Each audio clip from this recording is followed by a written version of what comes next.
ই বিবাহ সম্পন্ন হলো। आज থেকে अशोक और आशिमा स्वामी स्त्री होलेन। कोलकाता की भीड़भाड़ वाली गलियों से दूर 1960 के दशक में शंख और ओलुलु ध्वनि के बीच अशोक और आशिमा की शादी संपन्न हुई।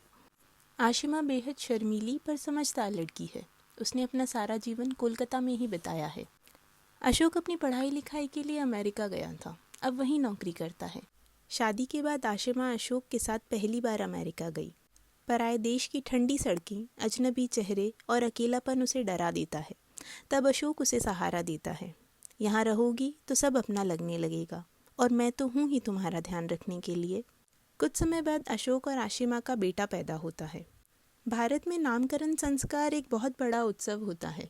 घर के सारे बड़े बच्चे को आशीर्वाद और उसका नाम देते हैं, पर अमेरिका में बच्चा पैदा होते ही नाम चाहिए। दादा दादी को पहले ही चिट्ठी भेजी थी, पर जवाब आने में टाइम लग रहा था। जब हॉस्पिटल वालों ने नाम मांगा तो अशोक ने अचानक से कहा, गोगोल, गोगोल गांगुली।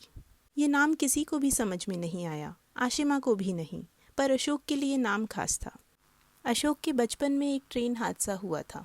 मलबे पे दबा हुआ अशोक बेसुध पड़ा था। बचाव कर्मी की नज़र जब एक चमकीली किताब पे पड़ी तो उसने वो उठाया। किताब के नीचे अशोक भी मिला। इस तरह किताब की वजह से अशोक की जान बची और उस किताब का नाम था निकोलाई गोगोल की कहानियाँ। समय के साथ गोगोल अमेरिका में बड़ा हुआ। स्कूल के बच्चे उसके नाम का अक्सर मजाक उड़ाते थे। घर में माता पिता बंगाली रीति रिवाज से त्यौहार मनाते थे। गोगोल को ये सब अजीब और पुराना लगता था। उसे अपने अमेरिकी दोस्तों जैसा बनना था। कॉलेज जाते ही गोगोल ने अपना नाम कानूनी तौर पे बदल के निखिल रख लिया। इस बात से आशिमा और अशोक बहुत ज़्यादा परेशान हुए, पर कुछ ना कहा।